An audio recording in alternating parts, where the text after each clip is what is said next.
በብዙዎች ዘንድ መነጋገሪያ የሆነው ከሰው እጅግ የረቀቀ ጥያቄዎችን የሚመልስ ኮድ የሚጽፍና ኮንቴንት በቅጽበት መፍጠር የሚችል ኤአይ እንዳላችሁ አስቡ።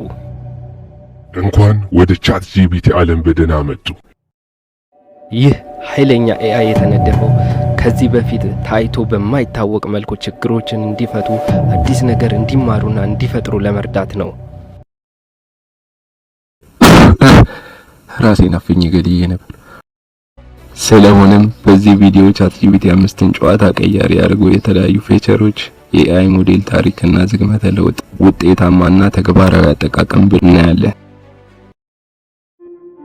ቻት ጂፒቲ 5 የመጨረሻው ወይም ሌተስት ኢቮሉሽን ኦፍ ኦፕን ኤአይ ላንጉዌጅ ሞዴል ሲሆን ካለፉት በጣም ፈጣን፣ ስማርት እና ትልቅ አቅም ያለው ቨርዥን ነው። በላቀ ማመዛዘን ችሎታውና በተሻለ አውድ በመረዳት ችግሮችን በመፍታት ለጥያቄዎች ግላዊ ምላሽ በመስጠት የግል አሲስታንት ያገለግላል። የሚገርም ነው። ቻት ጂፒቲ 5 ቻት ጂፒቲ 3 እና 4ን ተከትሎ የመጣ ሲሆን ቻት ጂፒቲ 3 ቴክስት ጄነሬሽንን በማስተዋወቅ ብዙዎችን ማስገረሙ አይዘነጋም። እንዲሁም ቻት ጂፒቲ 4 ሪዝኒንግ ኤንድ ኮንቴክስት ሪቴንሽንን አሳይቶናል። አሁን ደግሞ ቻት ጂፒቲ 5 ይሄን ነገር ከፍ በማድረግ የሁለቱንም ቨርዥኖች ቤስት በአንድ ላይ በማጣመር መልቲ ሞዳል ማለትም ጽሁፍና ምስልን በአንድ ጊዜ ፕሮሰስ ማድረግ አስችሏል። ቻት ጂፒቲ 5 የሂሳብ ችግሮችን መፍታት፣ ኮድ ስክሪፕቶችን፣ መረጃዎችን መተንተን እና ውስብስብ ርዕሶችን በሰከንድ ውስጥ ማጠቃለል ይችላል። እንዲሁም ካለፉት በተሻለ መልኩ የሰዎችን ሀሳብ መረዳት ይችላል። ይህም ሲባል የተለያዩ እንቆቅልሾችን እንደ ሰው የመረዳት የመገንዘብ አቅም ነው። ሁለተኛው መልቲ ሞዳል ካፓቢሊቲ ወይም ባለ ብዙ ሞዴል፣ ጽሁፍን እና ምስልን በአንድ ጊዜ ሊረዳ መቻሉ ከተለያዩ ምንጮች የተገኙ መረጃዎችን በአንድ ምላሽ እንዲያጣምር መጠየቅ የሚችል ነው። ኮንቴክስት ሪቴንሽን ወይም አውድም ማቆየት ውይይቶችን ከቀደሙት ግንኙነቶች ያስታውሳል። ይህም መረጃን ሳንደግም ትርጉም ያለውና ቀጣይነት ያለው ውይይቶችን እንድናደርግ ያግዛል። ይህ ደግሞ ግንኙነታችንን ቅልጥፍናን በማሻሻል በረጅም ንግግሮች ውስጥም ቢሆን የበለጠ ወጥ የሆኑ ምላሽ ይሰጣል።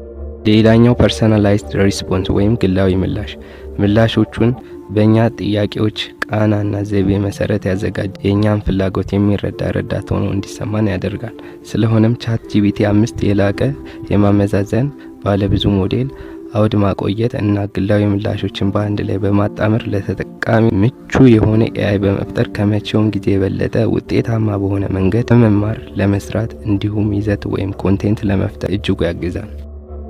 እንዴት ቻት ጂፒቲ 5 ውጤታማ በሆነ መንገድ መጠቀም እንችላለን?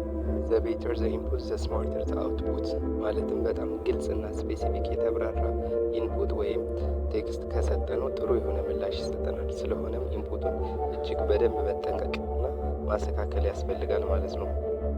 የማያሻማና ግልጽ የሆነ ጥያቄ በምንጠይቅበት ጊዜ ግልጽ የሆነ ምላሽ ይሰጠናል ወይም የምንፈልገው ምላሽ እናገኛለን ማለት ነው። ነገር ግን ቻት ጂፒቲ 5 አልፎ አልፎ የተሳሳተና ያልተሟላ ምላሾችን ሊሰጥ ይችላል። ሆኖም ከዚህ ቀደም በጠቀስነው መልኩ ከተጠቀምነው ኃይለኛ ረዳት ነው። እኛም ይህን ጨዋታ ቀያሪ የሆነ ኤአይ መጠቀም በጣም ያስፈልገናል። ስለሆነም ይህ ቪዲዮ አጋዥና አስተማሪ ሆኖ ካገኛችሁት ቪዲዮን ላይክ በማድረግ ኮሜንት በመጻፍ እና ቻናሉን ሰብስክራይብ በማድረግ አዳዲስ ቪዲዮ ስለነገ እንዲደርሳችሁ የደውል ምልክቱን በመጫን ቤተሰብ ይሁኑ።